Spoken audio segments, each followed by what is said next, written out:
Bonsoir à tous. Merci de nous faire l'amitié d'être notre invité ce soir. Comment vous avez accueilli ce rôle de présidente de jury ? Je vous dirais avec plaisir. On sort des Jeux Olympiques et Paralympiques.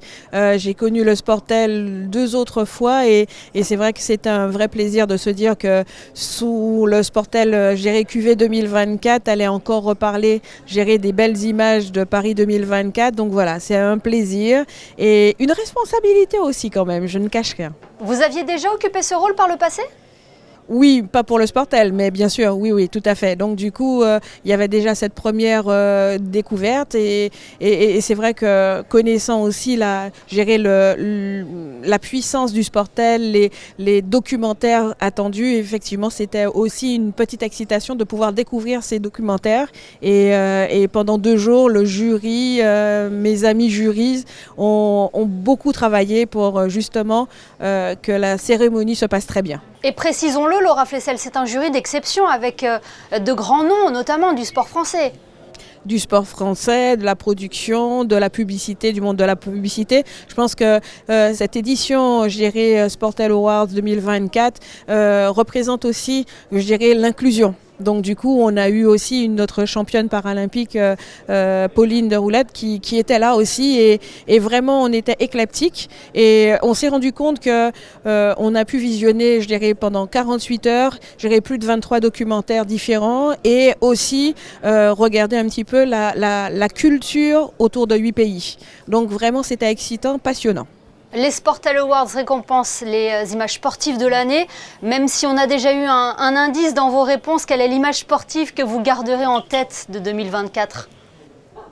Je vous dirais le côté inclusif. Je pense que l'image qu'on retient, c'est la ferveur de cette... alors, ce ne sera pas une image sportive, ce sera une image en fait de cette liesse, cette fête populaire qui a brillé. C'est les Français qui ont accompagné nos champions.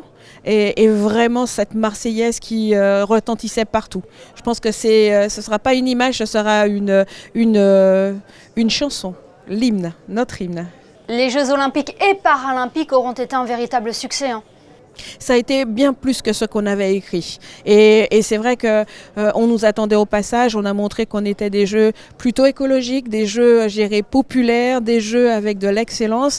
Et tant le monde olympique que paralympique a prouvé qu'il fallait compter sur nous. Et quelque part, ça nous force aussi à regarder le futur. Et le futur, c'est l'héritage. Donc du coup, le Sportel, c'est une piqûre de rappel avec cette envie de valoriser, de mettre en image, je dirais, les personnalités, les événements, les projets, mais à nous aussi de nous impliquer dans notre futur. Cet héritage aussi, c'est ce pouvoir du sport, ce pouvoir de rassembler les peuples, et on l'a très bien vu aux Jeux Olympiques et Paralympiques. Tout à fait. Lorsqu'on parle par le prisme du sport, on parle du savoir-faire, le savoir-être. Et surtout, ces Jeux Olympiques nous demandent à réfléchir sur le savoir-devenir. Donc du coup, effectivement, par le prisme du sport, on parle géopolitique, on parle économie, on parle inclusion sociale. Et je pense que c'est une des solutions pour amener, gérer la paix, gérer sur le territoire, sans être utopique. C'est vraiment en fait un vecteur sous-utilisé qu'on pourrait en fait consommer consommer sans modération. Et je crois savoir que vous êtes championne de la paix Peace and Sport, Laura Flessel.